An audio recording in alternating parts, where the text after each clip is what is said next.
ఇంకా గోంగూర శనగలు వండుతున్నా. అంటే పచ్చిమిరపకాయలు ఇళ్ళనే, పసుపు ఉప్పు ఇళ్ళనే వేసిన, పచ్చిమిరపకాయలు ఇళ్ళనే ఉడుకుతాయి.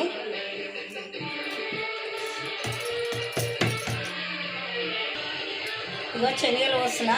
గోంగూర శనగలు చాలా బాగుంటుంది. ఇంకా ఉల్లిగడ్డ పోపు వేసి పెట్టుకోవాలి, ఎంత సూపర్ ఉంటుంది. ఒక గంట ముందు నానవేసుకోవాలి శనగలు, ఎందుకంటే ఉడకాయి. అందులోనే నేను పచ్చికాయలు దంచేసిన.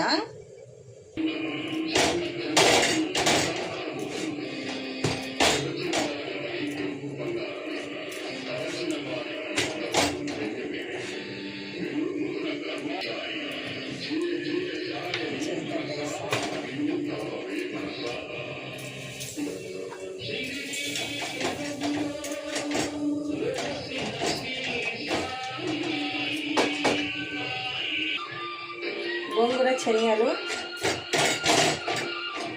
ఉడికింది. రొట్టె కూడా జొన్న రొట్టె లాస్ట్ ఉడికి జొన్న రొట్టె చేసిన.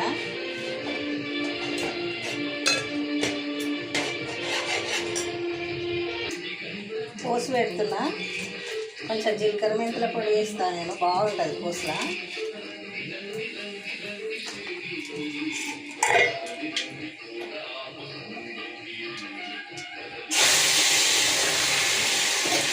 గోంగూర శనగలు వండుతున్నా.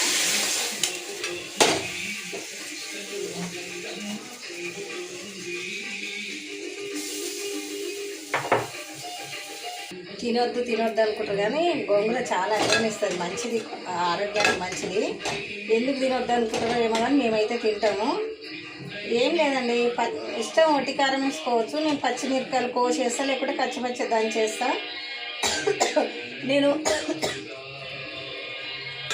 ఏంటంటే ఇవి శనగలు ఒక గంట ముందు నానబెడతా.